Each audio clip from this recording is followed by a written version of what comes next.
Alrighty. Well, good afternoon, everybody, and thank you all for being here for the past 2 days at this wonderful conference being held here in the Parliament of New South Wales on Gadigal land. It has been a fantastic conference, I think. We've delved into the history of the Parliament over the past 2 centuries. We've reflected on the issues and the idiosyncrasies that make the Council what it is today. And today we've looked to the future, from modest proposals about the size of the Legislative Council through to what lies ahead for our region and our world.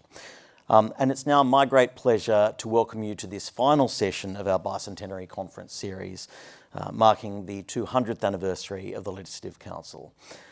And what could be a more appropriate way to finish this 2-day event, and in fact conclude our entire bicentennial program, our program of events for 2024, which do feel like they've gone on for some years now, than by hearing directly from the future of our state. A panel of seriously impressive young people who are all establishing themselves as leaders in their own right. Together, they'll share their perspectives on the future of democracy here in New South Wales and beyond. And it is an absolute privilege to share the stage with them. They are 6 young people who I have gotten to know personally over the last 12 months. And all of them, I think you will agree by the end of this session, have serious futures ahead of them.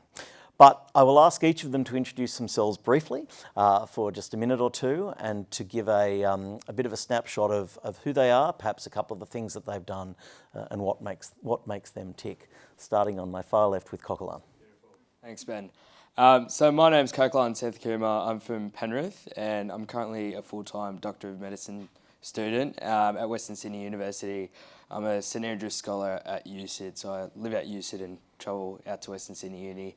And I also happen to fit in a bit of staffing, so I'm a staffer for the Honourable Alex Hawke, former Minister for Immigration, and I've been working for him for almost 3 years, and I had the privilege of being selected to represent the New South Wales CPA branch in New Zealand for the Commonwealth Youth Parliament, along with India. So that's how my little political involvement has come to date. So yeah. Thank you. India. G'day, I'm India. So I was also a Commonwealth Youth Parliamentarian, so went over to New Zealand this year. A little bit about me: I am a Government Relations and Campaign Specialist. I currently living in Sydney, but I'm from the Hunter region originally. I'm a account director at a for-purpose communication and engagement firm called Sec Newgate, but have previous experience working for state and federal ministers.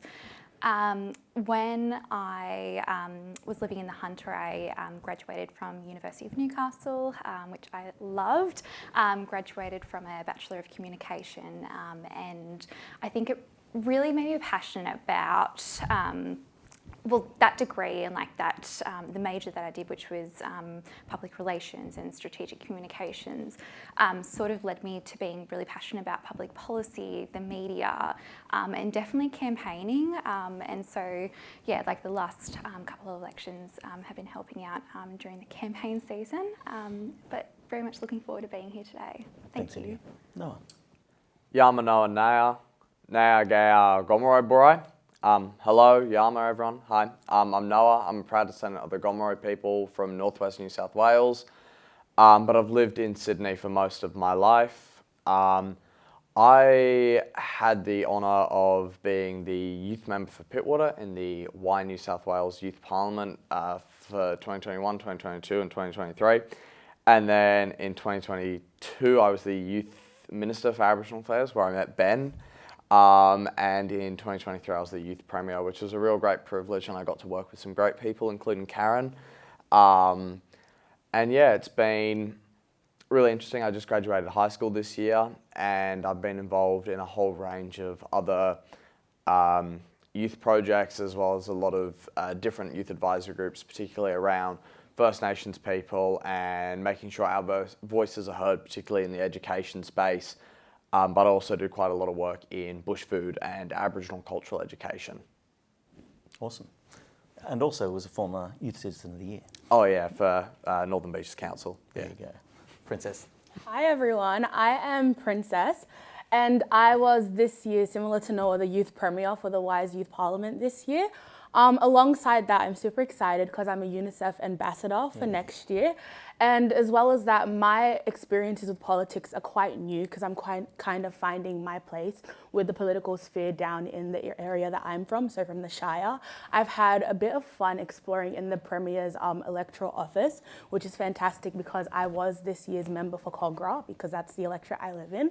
But yeah, alongside that, I just find it so important for us to have diverse voices within the Australian political sphere because I myself am a first-generational refugee, and I think it's just so inspirational to see how other people like me have found their spaces in Australia and have been able to make their voices be heard so we can allow for this democracy wherein it's equal, but also everyone's voices are heard and advocated for and given a stage to make a change. Excellent. Karen. Good afternoon, everybody. My name is Karen Rascala. I come from rural New South Wales, from Wagga Wagga. And I guess my first, parliamentary participation began with just talking with my local MPs, and then ended up with me in Youth Parliament. As Noah mentioned, last year, I was Youth Parliamentarian of the Year in 2023. And then also more recently, in the Bicentenary celebrations, I was here with Sam for the state final for the public speaking competition. I guess today on this panel, I want to be, a voice for the rural kids who want to really make a difference and bring their innovative ideas to the table. Thanks, Karen. And Sam, last but not least. Good afternoon, guys. My name's Samuel Simmons. I don't think my parliamentary resume is quite as impressive as these other guys. Pretty awesome people to be up here with. I, as Karen said, participated in the Bicentenary, the Legislative Council's rural remote public speaking competition, and that was a great opportunity for the young voices of regional Australians to be heard, and I think that's something that I find quite important is the young voices who are growing up in this constantly changing world to really have their opinion and show how we think and what we think needs to change. And Sam's also school captain of his school. Yeah. And the and Sam was the winner of the Lismore regional final, and Karen was the winner of the Wagga regional final. And it's really important to have regional representation on these sorts of panels too. So I'm thrilled that you're both here. So this afternoon we're going to break it down a little bit. We're going to look at 4 main themes before we then throw open to the audience for a few questions. The first theme is going to be around the importance of young voices and why young people need to be heard particularly in the political system, in the corridors of power. The second, going on from that, is looking at what an inclusive democracy looks like and what can be done to make it more inclusive. The third is for us to consider what challenges currently exist for young people who would like to engage with the political system.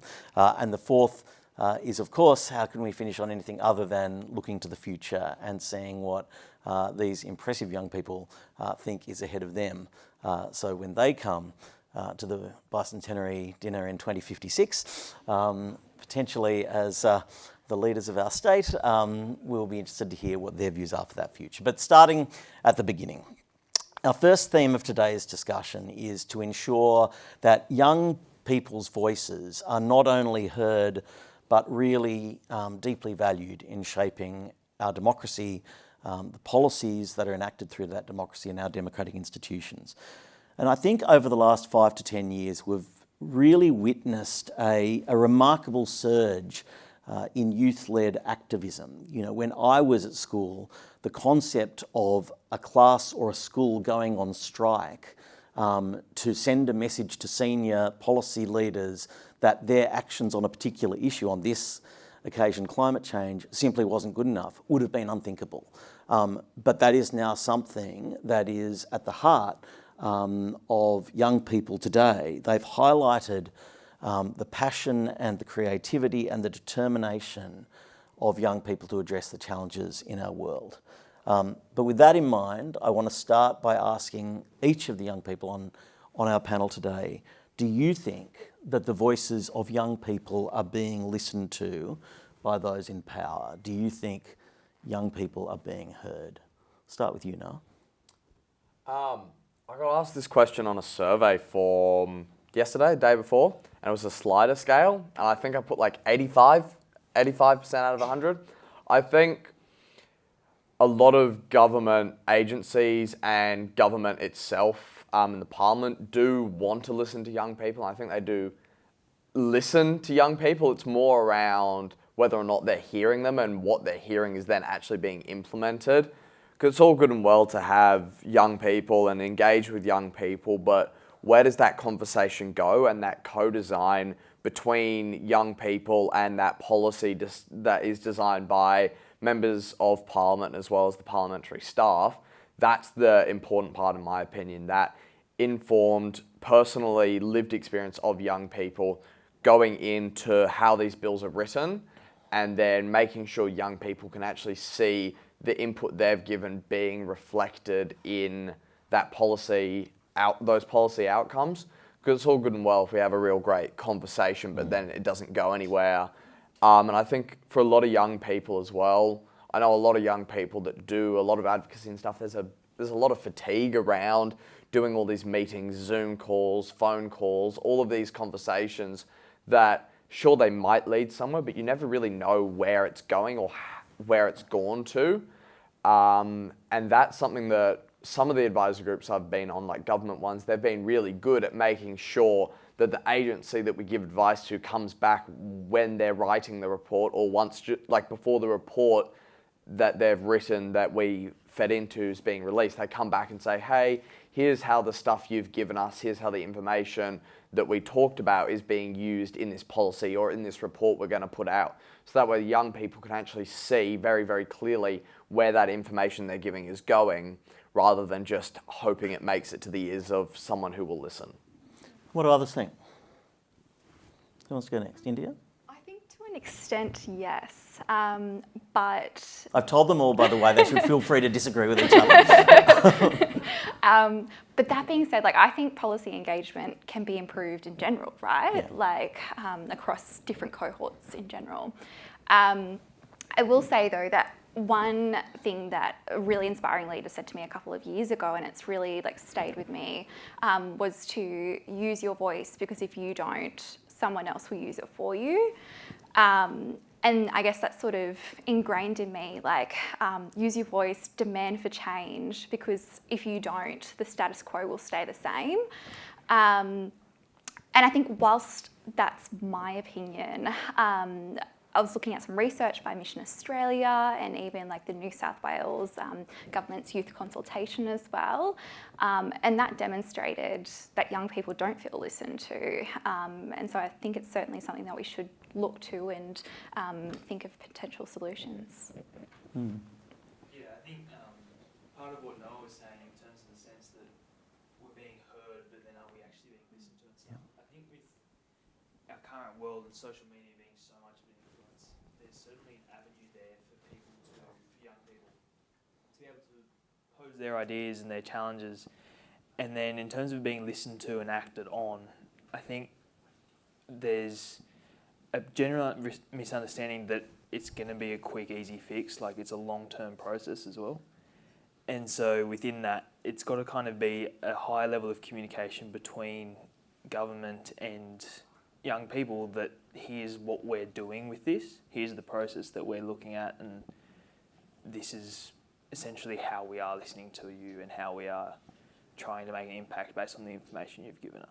So can I ask on a practical level then, what can Amanda and I do better? What can members of Parliament, what can the institutions do better to make it clear that young people's voices are being heard and actually, I guess, genuinely listening? So I think a high level of communication with young people in particular, because it can kind of be lost in the fact that these young people aren't necessarily voting yet and they're not having the same impact of young adults even. That level of communication there will be able to say to them, this is actually how we are doing what you want us to do, rather than keeping that communication in separate pathways where we don't hear about it much in regional areas. Yeah. Does everyone agree with that? Please, very go. quickly. I think what young people have to offer is this new innovation and ideas, and they're able to be a voice for their community. And as India said, someone has to be a voice. And so being in a position as a young person who advocates for that, what you have is that perspective, that opinion, and those ideas. But what politicians and parliamentarians and people who actually have power and experience offer us is the means to achieve that real change, that action that we want to see. But maybe young people don't have an understanding of the parliamentary system enough to be able to get there themselves, or the power to make those kinds of decisions. And so I think I completely agree with Sam, where you need to reach out to everybody, not just people in urban areas, the rural kids as well. Get their opinions and then work with them to get to a solution. I think a lot of the time we take our ideas to decision makers and then they take it from there and do whatever they want with them. And I think that idea of clear communication that Sam's talking about throughout the whole long-term process is what really needs to be emphasised. All right, on that then, you've got a room full here of key opinion leaders. There are a lot of people listening online, and this whole conversation is going to be recorded in Hansard, and it will be looked at as part of the academic history of this Parliament. Give us some of those ideas. You've got an opportunity now, all of you, to give us some new ideas and perspectives that you think need to be considered by government. What should we be doing?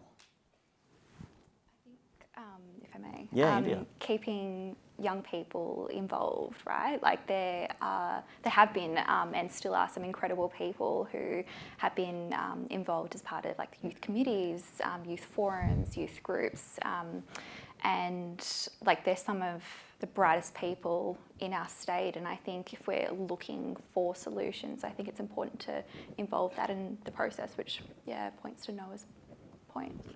What about you, Coquelin? What new idea do you want remembered in 10 years when people look back at this?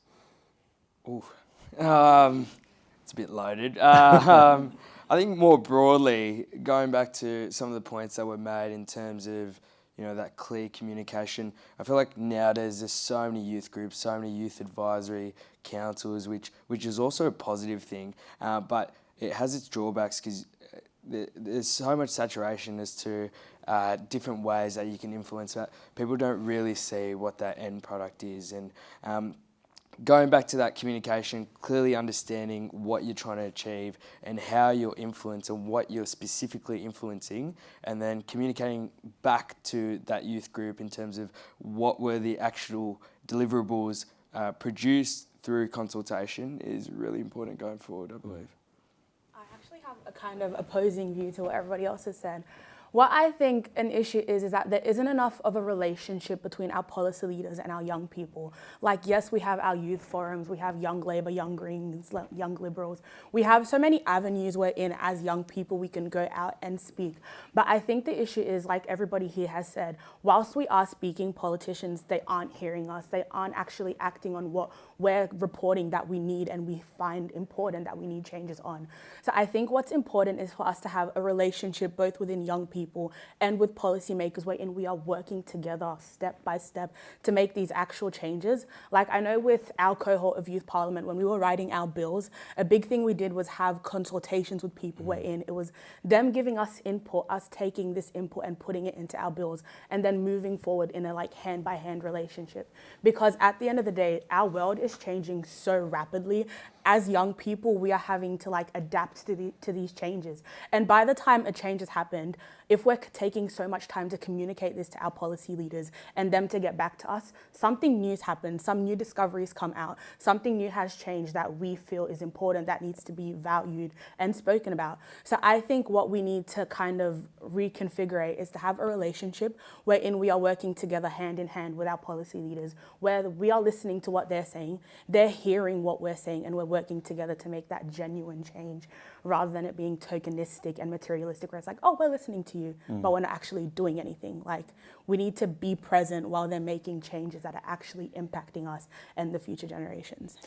You raise the importance and the responsibility of leaders and policy leaders in terms of how they're engaging with young people. And I think that's a beautiful segue into our second topic today, which is visions for an inclusive democracy, because democracies and governments look really different all over the world, right? That's not surprising. Every government and every parliament should be different. It should be reflective of the society it represents. But I do think that there are some qualities that are universal and that that unite and link the most successful systems together. And often it's through the traits and the attitudes and the behaviours of those who are at the top of the political structures that actually are objectively important.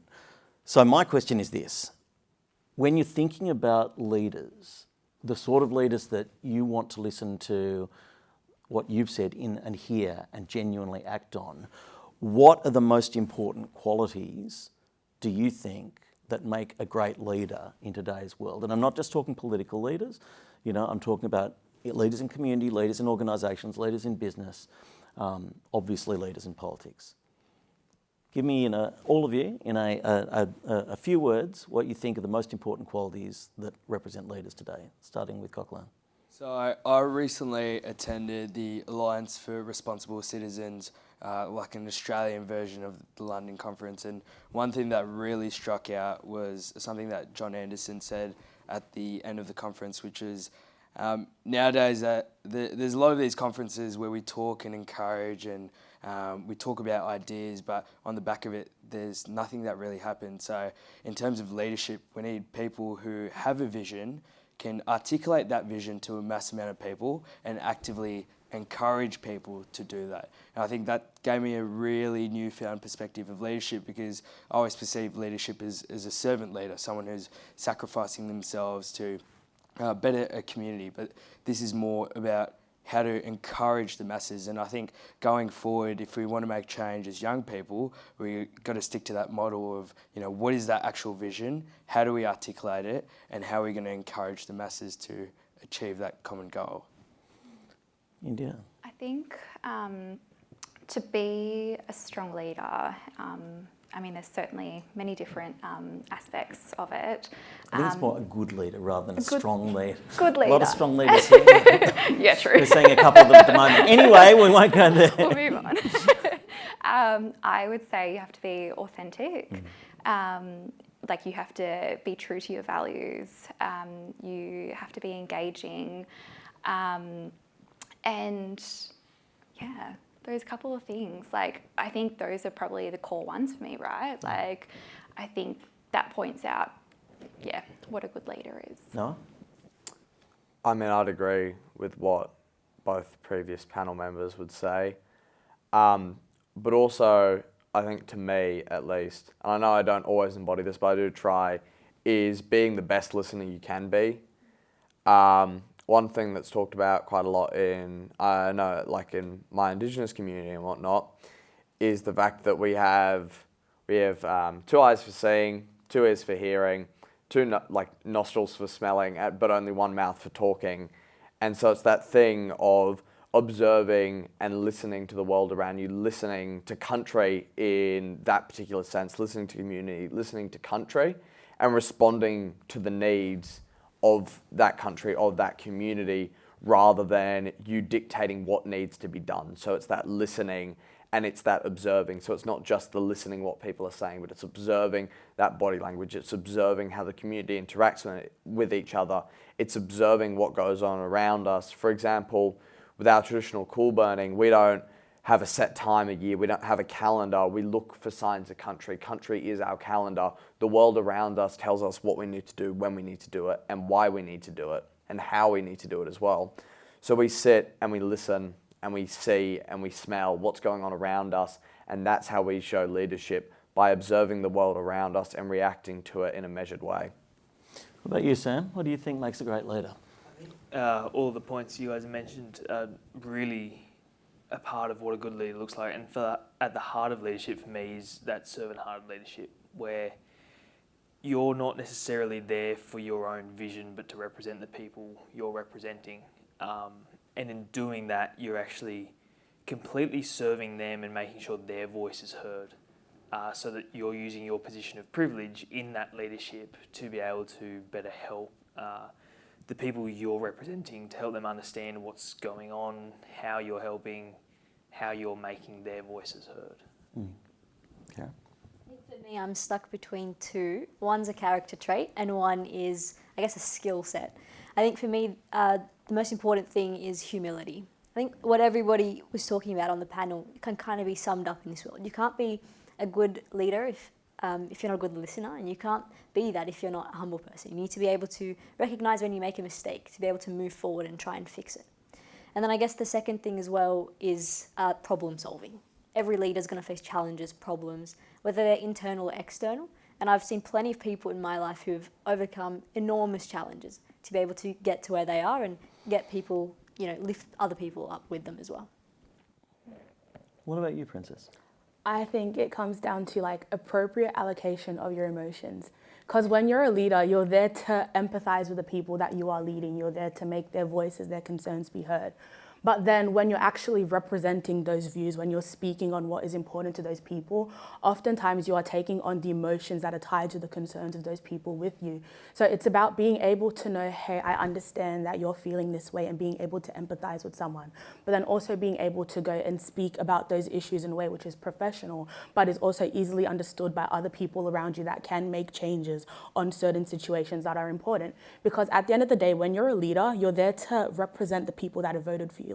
I'm not going to vote for a politician that I don't resonate with on a personal level. And I think that when we are having leaders that are good leaders, they are people who are understanding our concerns, they are able to empathize with that, they are seeing what's important to us, and then they're able to go onto a political level or onto a social level and actually advocate for this change in a means which is able to be listened to by others that can make genuine policy changes. What an excellent set of answers. And can I say, if we asked this question 20, 50 years ago, they are not the answers we would have got. What we just heard was humility and authenticity and, decency, honesty. We didn't hear the usual words that you hear, or that you would have heard perhaps, intelligence and strength and bravado and all the rest of it. Got to push through, etc., etc.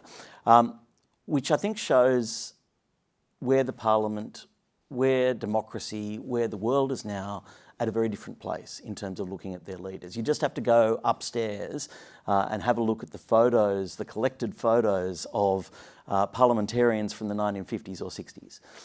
And you will see literally the same face repeated 90 times. And look, a fine face if you enjoy an older, slightly rotund gentleman wearing glasses and white hair, but not a reflective face of a society. And in the same way that attitudes towards what makes a good leader have really changed and I think deepened, what makes a good parliament and the attitudes towards that have really changed too. And to me, democracy, there is nothing more important in democracy than it being inclusive and that it being truly representative. Because if it's not truly representative, we may as well go back to where we were in the 1800s, where it was only people with a certain amount of money or a certain amount of land that could vote. So let's start with you, Karen. When you're thinking of a truly fair and inclusive democracy, what does that look like? Have we got there?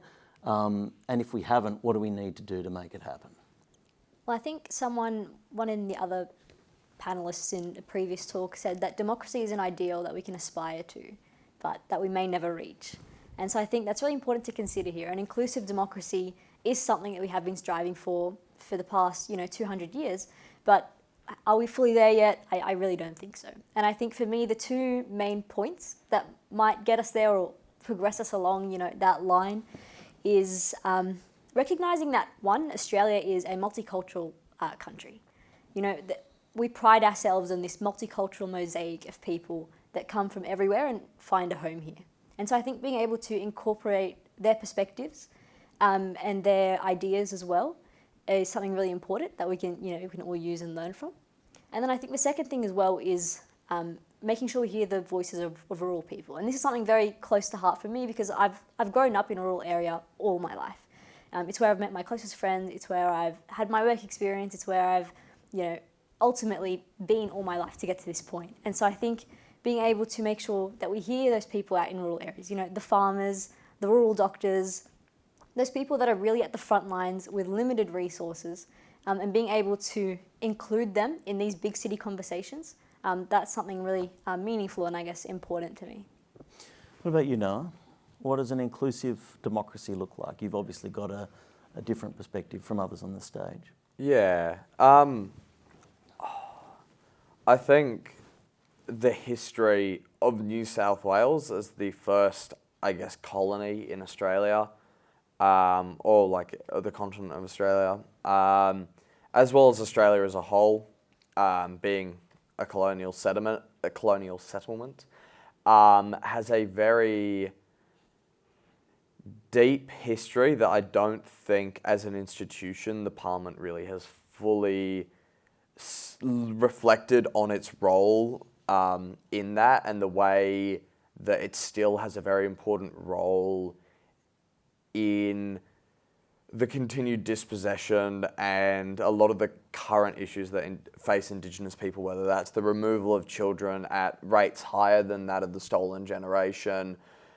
And there's a lot of issues in our community that aren't properly tackled by the legislator for multiple reasons, but one of those really big reasons is there isn't that level of representation of First Nations people. I think the New South Wales Parliament has had less than half a dozen First Nations members over its, or the Parliament's been around for over 200 years now. So there's been whatever 200 divided by 6 or so is. It's not a lot. That's like what, roughly one person every 30 years or something. Yeah, so there's not really historically, or even at the current moment in time, a large representation of Indigenous issues. And particularly, I feel like over the past few election cycles, there's been let's talk about a treaty, let's start discussions about a voice.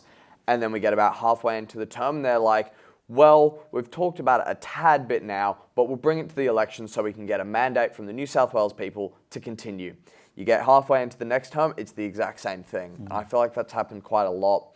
And there hasn't been a lot of necessarily structural reform within the Parliament. And I know this morning, in this morning session about upping the numbers of the both houses, it was talked about potentially having First Nations seats reserved for the Indigenous population in New South Wales. And whilst I doubt that's probably not something that's going to happen anytime soon, I would really like to see it happen, as I think there are multiple countries in the world where it does happen and it works really effectively. I just don't necessarily see that happening right away here in New South Wales, unfortunately. But I feel like that was something that would go a long way. Not only would it show our communities that there is a space for us, but it would give us a seat at the table. Whether or not that's actually effective, because we only make up roughly 3 to 4% of the New South Wales population, is another question. But bringing more First Nations people to Parliament, but also going out into First Nations communities at a greater level, and not just regional, rural, or even urban communities, but going into areas where there is that over-representation of First Nations people, whether that's in the justice system, particularly the juvenile justice system. I think it's really important to acknowledge that, particularly on a panel or event like this, where it's a whole group of young people from across New South Wales, from across different areas of society, that there are a large amount of predominantly First Nations young people who would not have this opportunity because they are currently in a youth justice system, because that's the way our legislation works at the moment. That a lot of what has happened, and I know there's been a lot of change over the past 20, 30 years, but young First Nations people are still going to jail rather than other restorative justice methods at a much higher rate. And not just restorative justice, but we also need more from the Parliament and more working hand in hand with community in that co-design process, so that we can stop a lot of the systemic issues that lead to that over-incarceration, that lead to that removal of children for what is basically just labelled neglect. It's very easy for a system or the bureaucracy, because there's that footing. There is that disadvantage that Indigenous Australians have when we are trying to fight an issue that is a government issue. The government has 200 years of colonial power and colonial backing to it, and that includes the massacring of a lot of Indigenous peoples and the harm and dispossession of a lot of our communities. So that trauma is being brought to every discussion, every argument we have with government, and it just means there is that huge systemic imbalance of Indigenous people trying to make change on an issue, but we can't really be at that same table because we are in the next room and we're on the ground floor, they're on floor 10. So, Well, I don't think that we can start to consider inclusivity properly until we start with First Nations. And I thought that answer was pretty outstanding, Noah. Thank you.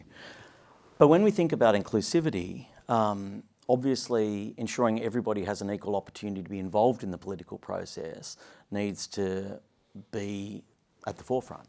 What do you think, Princess? How do we ensure that everyone's got an equal chance to be involved in the process, the political process? I think an issue that we have with the political process right now is that there is so much bureaucracy and there is not enough accessibility for young people. Like, if I'm being honest, my first interaction with politics, and I think my only one until last year, was going to Canberra in Year 6. And I think that's where it stops for a lot of young people, because within our school systems, if you don't pick legal studies, you're basically in the shadows with the political system. You have no idea what's going on. You have no idea what's happening in our parliaments if you're not into watching the news and things like that. And I think an issue with that is because the way our political system is built, it's something that seems so foreign to the young mind to see. It's something that is so distant, like, hey, we've got politicians, that's our parents' business, that has nothing to do with us. And I think because that is that mind frame, that mindset wherein politics isn't something for young people, there is a barrier wherein we are being unable to actually get a voice. And I think something that's really important to make it more accessible for young people to be actively involved in politics is having more things and events like this wherein we have young people speaking, but also making it easier for young people to get involved. Like, I know for a fact I'm part of a young group for the political party that I'm in, and that's only because I was told about it by a friend.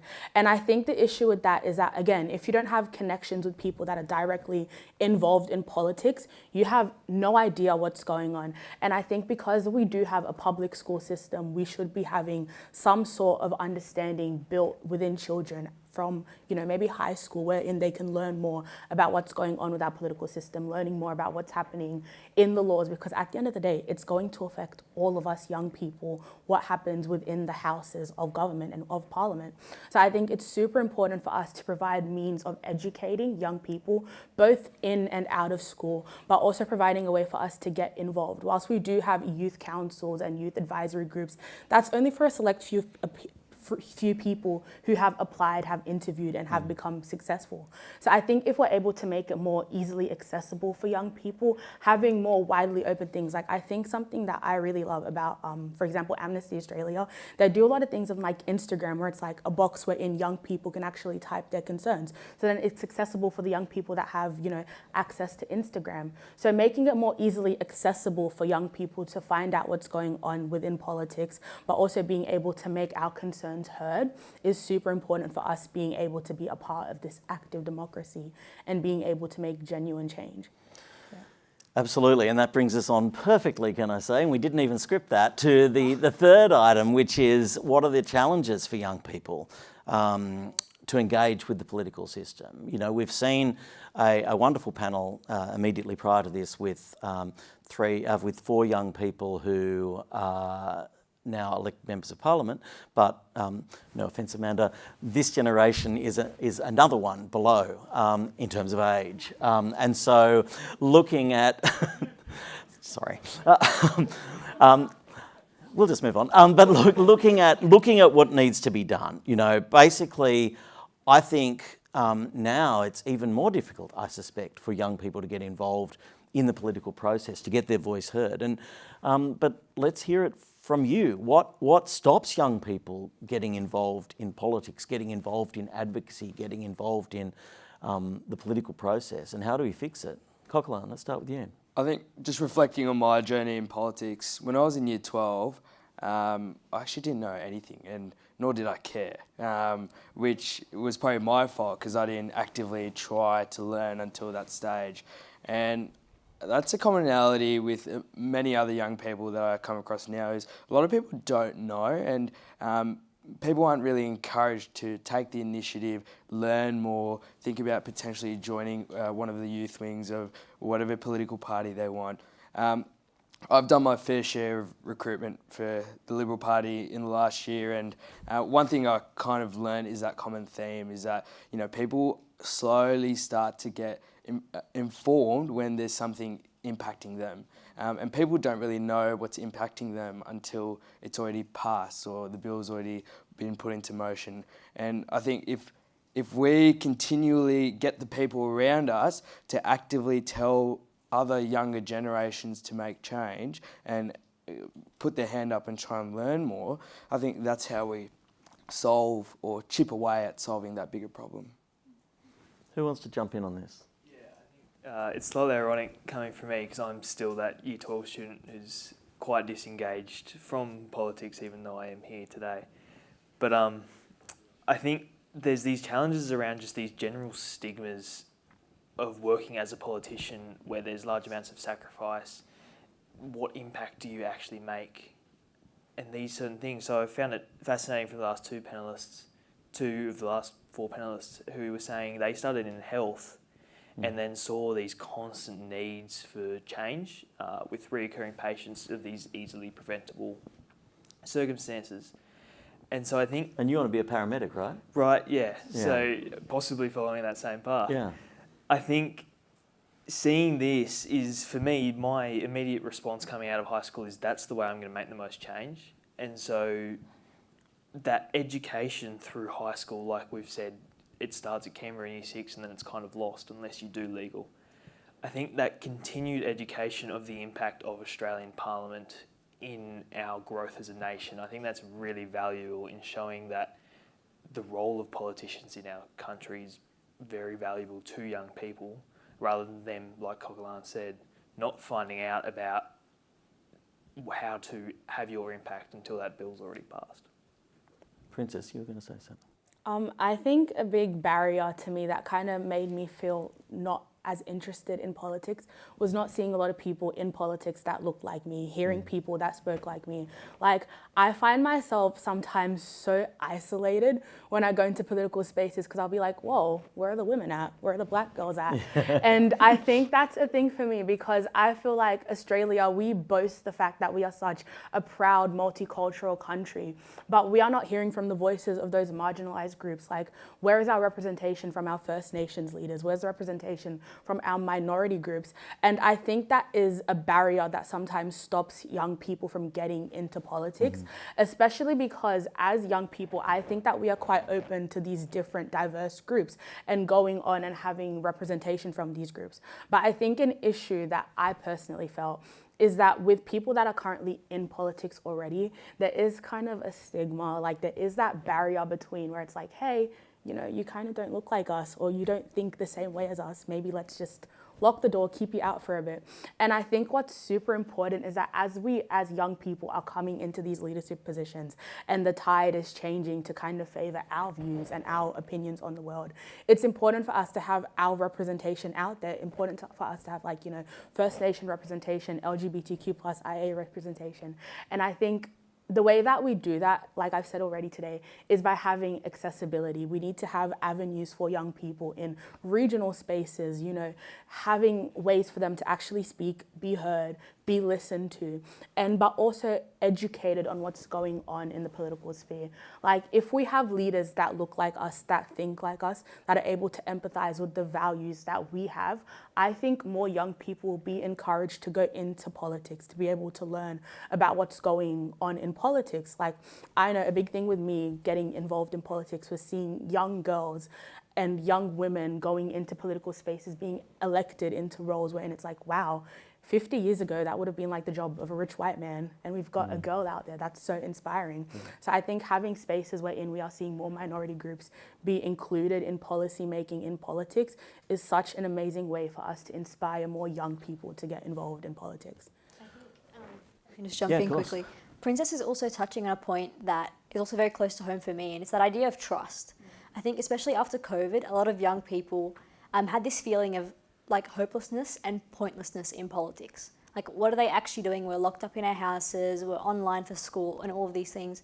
And so that trust throughout COVID that's meant to be there, meant to be established between, you know, the key decision makers of our state and our country and the young people and, you know, just constituents everywhere, that trust was broken or it felt like it was broken. And so I think for young people, that's another hurdle they have to jump. They have to, I guess, see beyond that and see what the politicians are actually trying to do and what their intention is. So I think the more authentic and genuine that politicians can be, and trying to build that connection and rebuilding that trust, the more likely we're going to see students in school want to learn more about politics, people seeking out that knowledge and that way to really make a difference. Picking up on that, it's about politicians not telling young people what's good for them, but actually working genuinely with them. India, how do we make that happen? What can we do to build a construct where politicians and young people can work effectively together? Oh my gosh, so much. I guess my first point is, I don't know, like politicians always say that like to be an MP or like to be a leader, you need life experience. And I think as a young person, we do have a lot of life experience. We're the ones who are bearing the brunt of the cost of living crisis, the climate change crisis, housing crisis. And I think by involving us in that situation is so important. Like there are so many incredible leaders online and online forums, such as Hannah Ferguson, Grace Tame, Chanel Contos. And I think it's important that leaders listen to those voices, but then also look at their audiences as well. And like obviously there's a lot of attraction there. So obviously there's an audience and we need to look into it.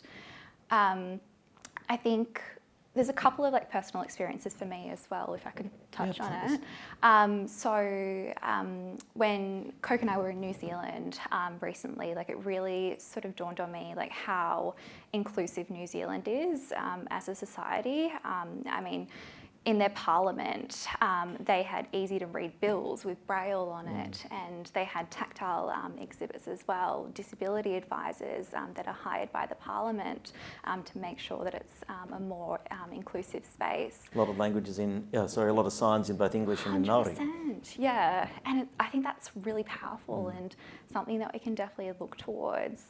So that's certainly something that's like really struck with me. I'm like, oh, actually, like, I don't know, I'm a bit passionate about that now. I'm like, we need to make it more inclusive for physical disabilities, but also hidden disabilities as well, right? And then I guess another sort of personal experience for me was, I guess, growing up, my dad was dealing with like some substance abuse issues, a drug addiction for almost 10 years. It impacted our lives for almost 10 years. And it was definitely like a taboo topic growing up. It was like, oh, you can't really talk about that. And I think it would have made a difference if I had have seen like a young leader or politicians talking about it, being like, it's okay, like you can talk about this, like this is a fine topic, like it impacts families, and obviously it's such a diverse issue and impacts people in such different ways. Like my experience is obviously so different to so many other people's. And yeah, I think that's definitely a couple of things that, yeah, we could look towards. So let us look towards them and let's look towards the future and what the future looks like. And we'll end on this session before we throw to a few questions from the audience, and that is looking at the future. I asked, I think, a dozen young people over the last 2 or 3 days what they were most likely to spend their time on and what they did with their time. And these are the answers I got back. School or university or studying. Social media, movies and TV shows, gaming, you know, playing sports or doing sports practice or hitting the gym, hanging out with friends, listening to music, working, or my favourite, eating. But you'll note that not a single person said getting involved in politics or public policy or even voluntary organisations.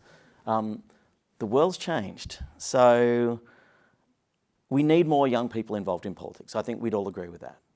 That's the way that we, and Sarah Moulds gave an extraordinary presentation before about some of the strategies around that. But from the young people sitting here on the stage, if you could create a plan to get more young people involved in politics and in our democracy, what would it look like? What are some of the elements to getting young people more involved? What do you want us to do to help you? Help us help you.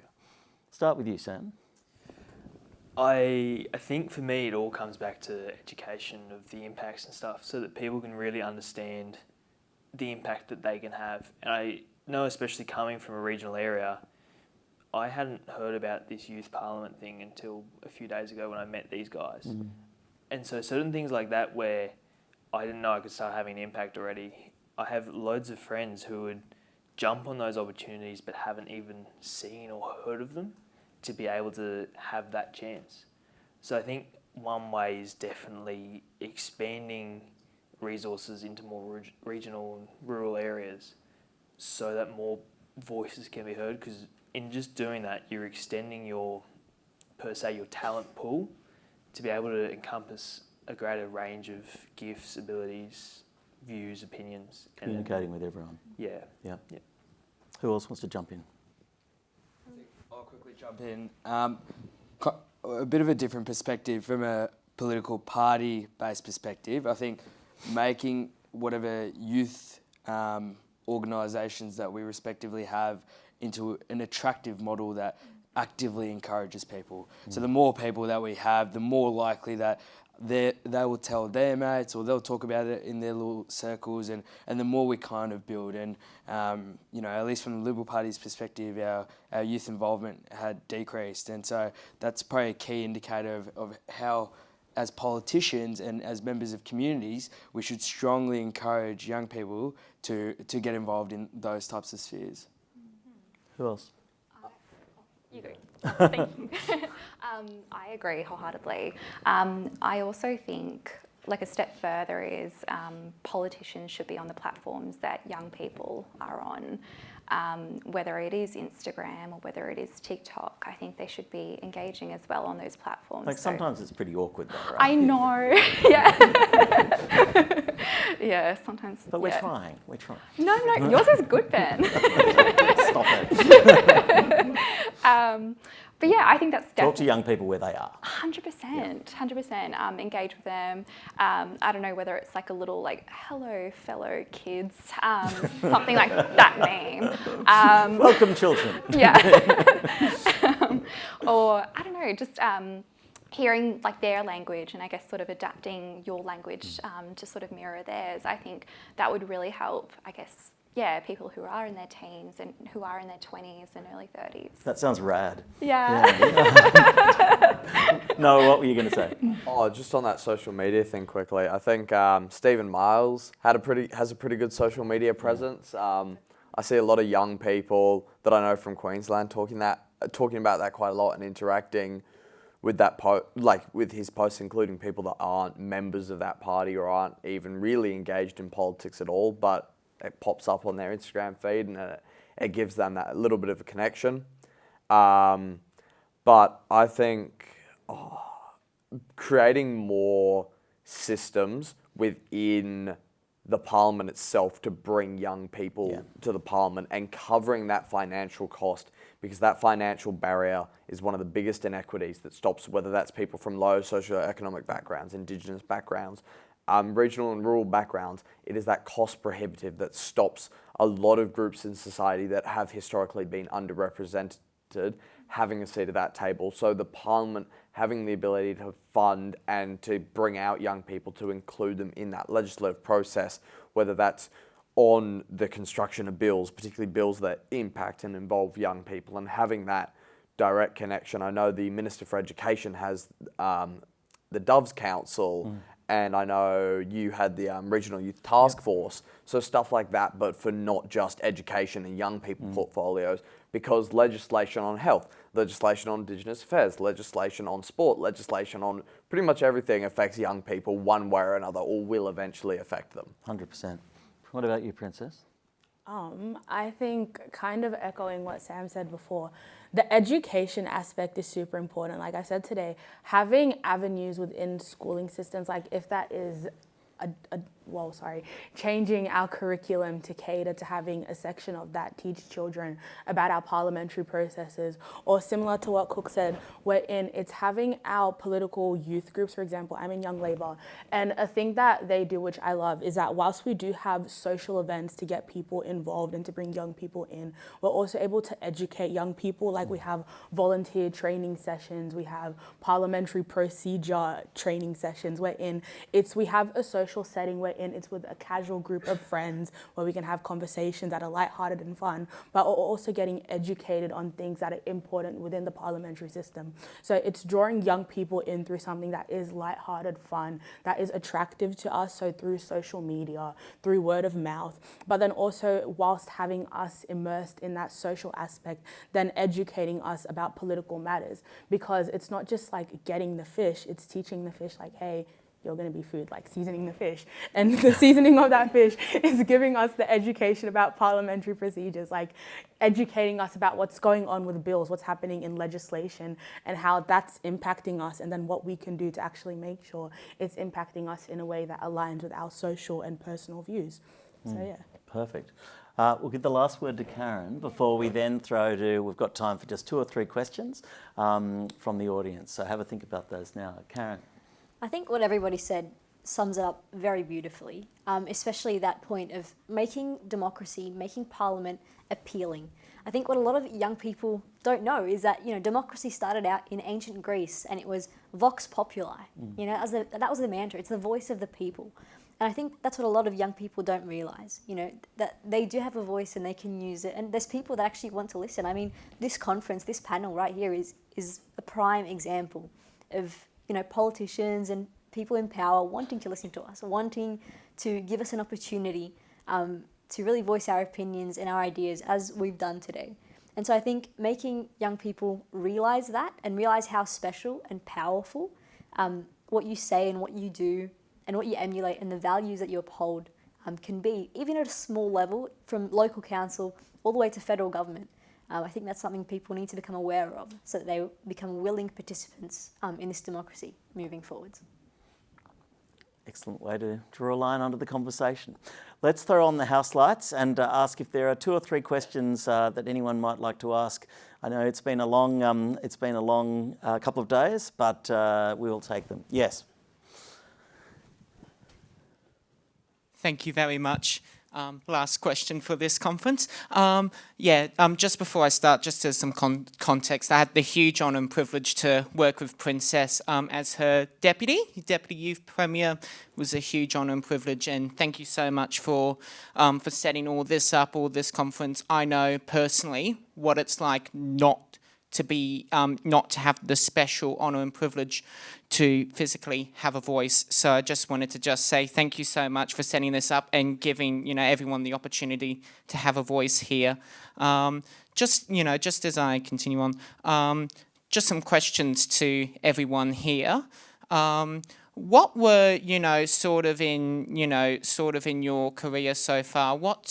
What has been, a moving, such a moving point of your career? What's, a moving point that started, to go in this direction? I want to, do all this, want to help other people. What was sort of that spark that got you to do that? What's been the critical spark in your lives so far? Can I start on this one, maybe? Yep. Could I start? You start, please. So I never considered politics or policy as a possible career or a pathway that I would go down. I kind of just honestly stumbled across it. And so I think for me, my mantra has always been, or my motto, it's been, I want to leave long-lasting positive change in my wake, however that may be. And I found that working with young people like these in the panel today, and participating in talking to my local MPs and things like that, I found that was a real way where I could have change. That was a real way where I could see my impact happen and be clear. And that's the way I want it to continue. Nice. Someone else want to jump in? This time. Yeah. Well, when I was 9 years old, so almost 10 years ago now, I lost my dad quite suddenly to a heart attack. He was 46 at the time, so pretty young. And there was a whole range of stuff and a whole range of different systematic issues that my family kept coming up against in response, whether that was the hospital system or various other different systems. And my mum stopped working to raise me and my two siblings, who I was the oldest, so I was 9, my younger sister was 8, and the youngest was 5. So she stopped working to raise the 3 of us, so we went on Centrelink for a while, like quite some time, and there are continual issues with government systems through that, of it continually getting cut off for no good reason, and then she'd have to spend a day and a half lining up at Brookvale to talk to someone to turn it back on, or robo-debt when that happened, a whole range of various failings of government systems, as well as a lot of my Indigenous community, myself included, facing a lot of those systemic issues in education, in daily life, and a lot of those social challenges as well. That's something that very much drove me to want to make change, and used my lived experience to make that change, because I know the importance of the role government plays in people's lives, particularly at such a vulnerable point for a lot of people. Like, a lot of people don't necessarily rely on the government or at least they don't think they rely on the government until something tragic or life-changing happens, where they need that social safety net, that security, which is one of the major reasons we have government, is to provide that safety, that security for all of the citizens in, this Parliament for New South Wales. And yeah, that's something that I found out in a pretty harsh, quick way when I was fairly young, and something I want to make sure a lot of those less positive experiences, because I have had positive experiences and I have had a lot of support and a lot of privileges, like being up here on this stage, but a lot of those negative experiences that are just failings of systemic issues, that's what I want to change, and that's kind of what's driven me to make that change. So other young people, particularly ones going through those tragic times and going through just those big life-changing events, don't have to deal with, because it is a pain to have to wait on the phone to Centrelink for hours, or to have to try and, like, so many people in my communities have had that many issues, and particularly around specific Indigenous services not always working how they're meant to work. So it's just those constant issues we keep butting up against that make our lives so much harder.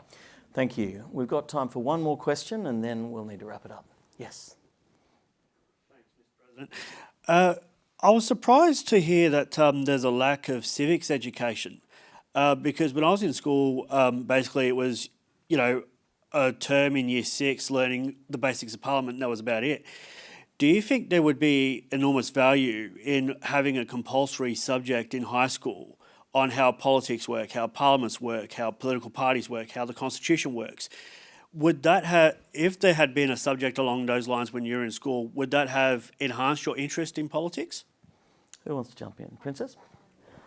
Yes, I think having a subject like that at school would have been so important, because a thing that got me involved in politics is purely for the fact that I do all those content heavy, like I did legal, modern and all that, and that's where I learned about the political system. But oftentimes I speak to a lot of my friends, because I went to an all-girls school, and that's already such a demographic that isn't like targeted by politics, women.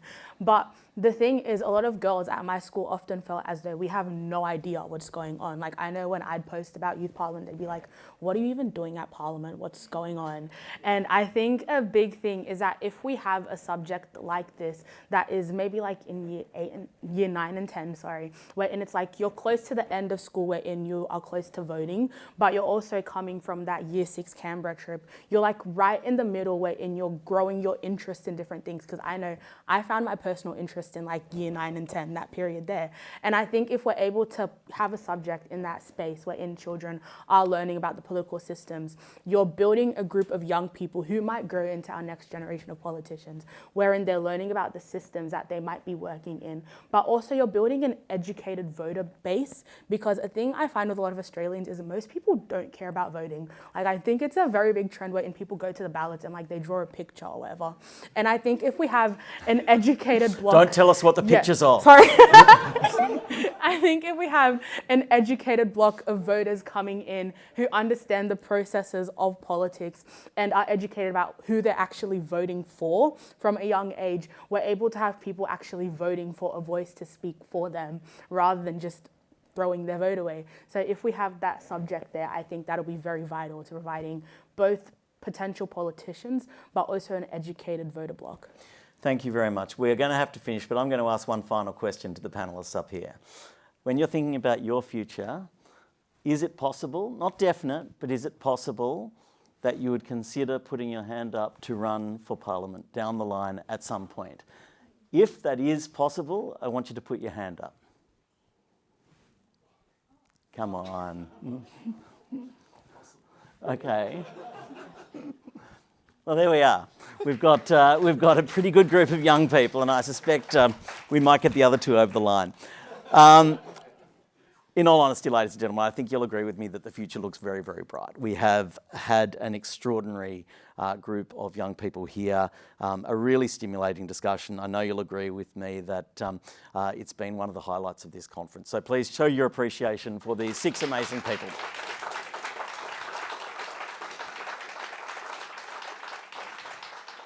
Ladies and gentlemen, that brings us to a close of our 3rd and final Bicentenary conference.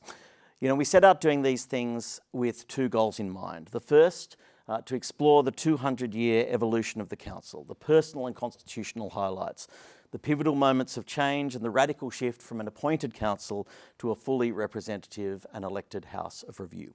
And secondly, to imagine how the robust democracy that we exist in today might further evolve into a representative, accountable, accessible and truly dynamic Parliament of tomorrow. And I hope that you'll agree that we have achieved that over the last couple of days.